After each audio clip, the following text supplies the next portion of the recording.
Big Show is now a part of WWE in the middle of a Monday Night War. I hate to say this, bro, but I almost think the match is secondary by that point. I just do. And come on, bro, no match with Austin is going to be secondary.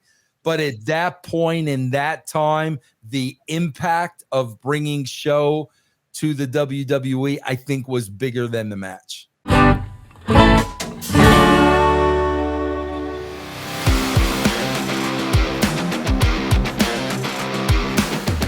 know how I knew? And I'll never forget this, bro, because I've seen a lot of big dudes in my life. We've all, being in this business, we've seen big dudes. Bro, I walked into Vince's house for a writing session, and the Big Show was there. Oh, I'll do it. So, like, the first time I knew there was a contract, he was there. Bro, I swear. What was he wearing? Huh? What was he wearing? Like a tight he was always dressed in black. Always. Yeah. Always dressed in black. Bro, I never seen a human being that. Now, I did not see Andre in person. Andre, I never saw in person. In person, I've never seen a human being that big. And I think, bro, I believe, correct me if I'm wrong, Chris, but didn't Vince give him like a 10-year contract or something? Yeah, like right off the bat, right? He got a pretty lengthy contract, and him and Mark Henry did, I believe. Yeah, Mark Henry. I know about Mark Henry, but yeah, bro, that's how I found out. I walked in and he was there, and Vince introduced me to him, and he was on the roster. Wow. Did he introduce you like, this is Paul? Paul, meet Vince. Yes, pretty much something like that. Yes, yes. Very interesting. Yeah. So what was the rhyme and reason to come out of the ring from the Big Show? Like, give us the backstage inner workings of Paul White's debut, because if I remember correctly, he wasn't the Big Show from the beginning. He was Paul White, and he was called something else for a second. I could have sworn, bro, he was called the Big Show because, bro, that came from me. And do you know where I got that from? What's that? Anybody can go back and research this. At the time, bro, ESPN had a show on called The Big Show. Okay. And what was Chris Berman used to host that show. And I literally ripped the name off directly from ESPN, but I could have swore that's what he came in as, Chris. Yeah, they called him something else for something. Did they really? Yeah, I'll let you and EC3 talk. I'll find it real quick. Bro, I will never forget this. EC3, you're going to get a kick out of this. So we decided that we're going to use him at the pay-per-view. He's going to come out from under the ring, okay? Yeah. Bro, he did not know he was going to be working that night. Think about this, bro. So he catering or something? He didn't have the clothes. He didn't have the appropriate clothes, bro. Bro, we had to send the guy out to about 14 Walmarts to find black pants and a black t-shirt in his freaking size, bro. Literally. I can't believe you did. I can't believe the guy found it, but literally we found them clothes and it was just black jeans and a black shirt to wear that night. And you know me, bro. I was always into the swerve, always into the surprise.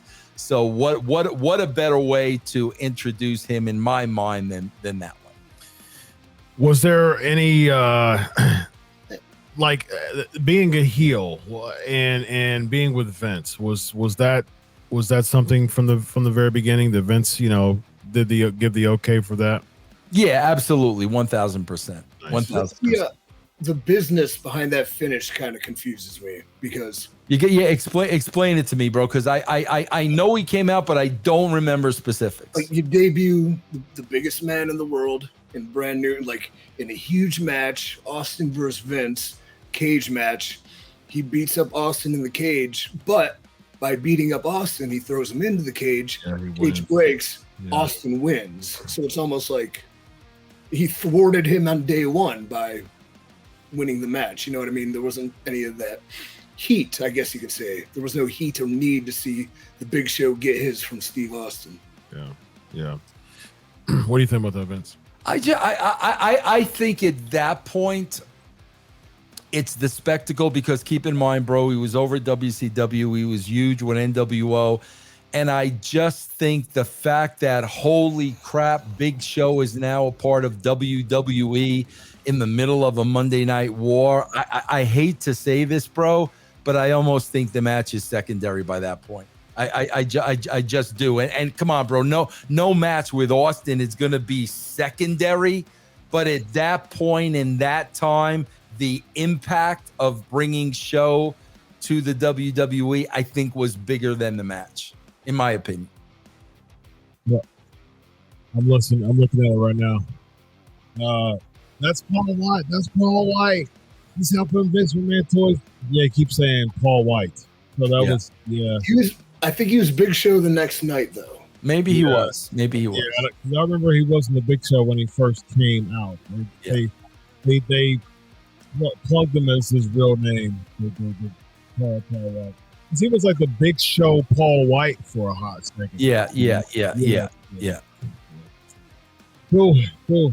So, didn't he get to the point of like almost right off the bat, like having some issues and dissension with Vince, because it was what year was that? That was 99. Oh, that Mania. He was early on. Early on, he was having some dissension with the corporation. Yeah, or he went against Foley that year, didn't he? Yeah, that was WrestleMania 15. So I think he wrestled Foley. Yeah, and Foley won, but he left him beaten and dead. But Foley came back to the 3 count and made him win. Yeah, that's what it was. Yeah, very interesting. Did you have any interactions with Big Show EC3?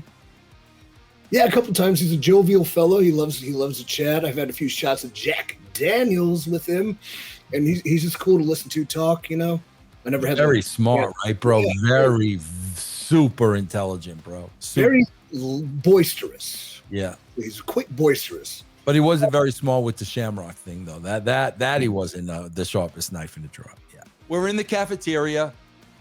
Big Show's just needling Shamrock. World's most toughest man in catering. World's most toughest man. And bro, Kenny, he don't have that kind of sense of humor. Bro, I'll never forget. I was standing next to him. I think I told you this, Chris. I was standing next to him when he was in the program with Rock. And Rock's cutting a promo. And Kenny's watching the promo because the promo was aimed at him. And about 10 seconds after Rock delivers the line, like 10 seconds after the fact, bro, he turns to me and he goes, "Did he just say I'm not the sharpest knife in the drawer?" So, like, Kenny didn't have that sense of humor. So, Show's needling him, and he's like, "Oh, he's needling Shamrock." Yeah, Shamrock. Oh, I thought Blackman got in the shoot. No. And Shamrock. Oh, yeah. And Shamrock said, ha. Finally, Shamrock says, "Bro, if you don't leave me the F alone, I am going to take you down to that floor in 3 seconds. And I promise you're going to be crying." Bro, all the boys are there. This is catering. Oh, they're probably like, oh. Yeah, egging it on. Bro, he did exactly what he said he was going to do. Oh. Big Show continued. I don't know what he did. Next thing I know, he's in the legit ankle lock. Screaming in catering. And that was, yes, confirmed by Shamrock. That did happen, yes. And I did find out that he actually had an altercation with Steve Blackman as well, so I was correct. Wow. I don't know if those are two guys I want to pick on. I don't care how big I am, bro. Seriously, man. I don't know if those are two guys, man.